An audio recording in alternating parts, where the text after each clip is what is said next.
Have you been thinking about homeschooling? If you're going to homeschool, you might need to keep some records. We're going to talk about that coming up next.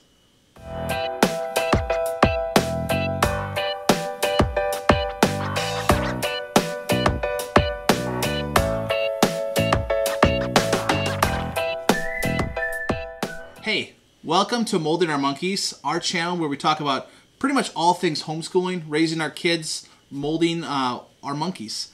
Today we want to talk to you a little bit about record keeping. The laws in every state are going to change and vary depending on like how much records you need to keep of what you're educating your kids with and how much you have to report to the state. But we wanted to share with you a little bit of what we do. Here in Iowa, the laws are pretty relaxed, but we still keep some records. So Stephanie's going to share a little bit about what that looks like. Okay, so like Luke just said, Iowa is pretty lax in what we need to keep as far as records are concerned, but we're going to keep more than we need, just in case something were to happen and somebody would ask, or so that we know what where our kids have grown, and we can go back and look at it if we got off track somewhere, just for our own benefit to say, you know what, yeah, what we're doing is working, our kids are growing.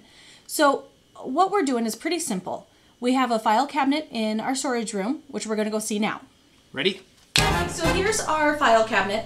Obviously, it's only 2 drawers. We're going to need a bigger one as the kids get older and get further on in their education. But in the file cabinet, each kid has a section of the drawer. It's got a list of what they did when, and then a folder for each individual school year with their stuff. And we're going to go check out what's in this in just a second. So here's the stuff that's in Emily's 3rd grade file. It's got the most in it right now, so that's what I thought I would bring out for you. Here is what each child has in the beginning of their section of the file cabinet. So this is Emily. It says what grade and what school year, and then what curriculum we've used, and any of the workbooks, any of their more written stuff, the more, I guess, maybe the core academic subjects, the math, the reading, that sort of stuff. It's all written in as to what they did for that school year. So in her folder for her 3rd grade, you know, I've kept the cheerful cursive book. Obviously that fell apart a little bit, but then we can see where she grew there. Pro tip, we'll go have a lot of our books binded at the store, like at the office supply store. It's easier to flip through them. A lot of times with the curriculum, we'll have them cut the curriculum and have them bind it. So that's a little pro tip for you. Yes, absolutely.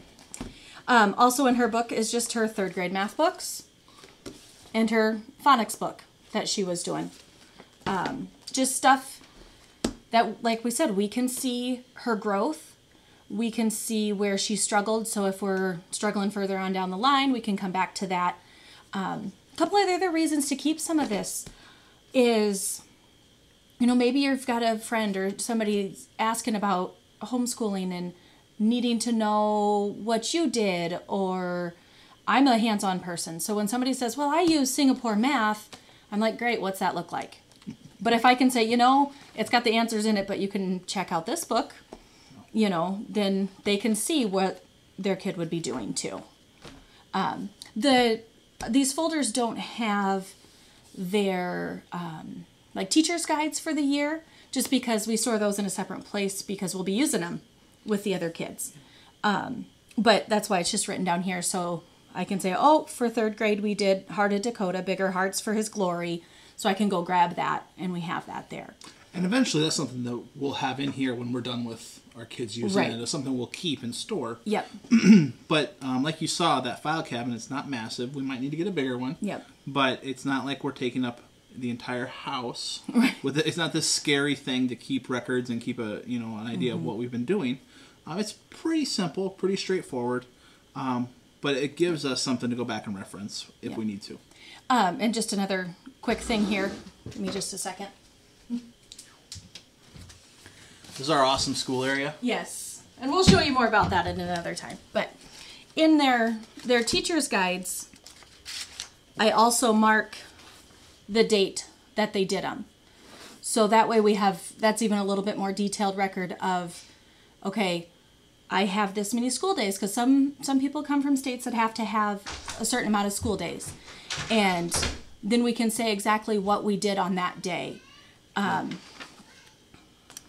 So, and that, again, it's very simple. Doesn't take much effort from me, but it's an important detail to keep track of. Yep. And here's what the binding on the larger books look like. Yep. They get a little scared when you ask them to bind that big a book. Right. But they will do it. Yeah. And for relatively cheap, so. So that's how we keep records. That's what it looks like. Hope that helps you. We would love to hear about how you keep records. Maybe you got some tips that are awesome, some stuff that we didn't think about, and some stuff we can incorporate into how we keep records.